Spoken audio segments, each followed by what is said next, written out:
নমস্কার, কেমন আছেন সবাই? আমি আরিয়ানের মা।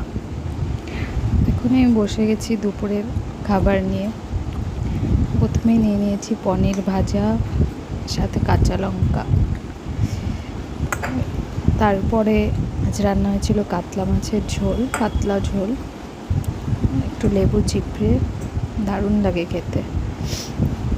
আমি মাছের লেজ খেতে ভালোবাসি, আমি লেজটাই নিয়েছি। মাছটা ভীষণ ভালো ছিল খেতে, আর তরকারিটাও ভালো হয়েছিল। দেখতেই পাচ্ছ মাছটা ভীষণ সুন্দর।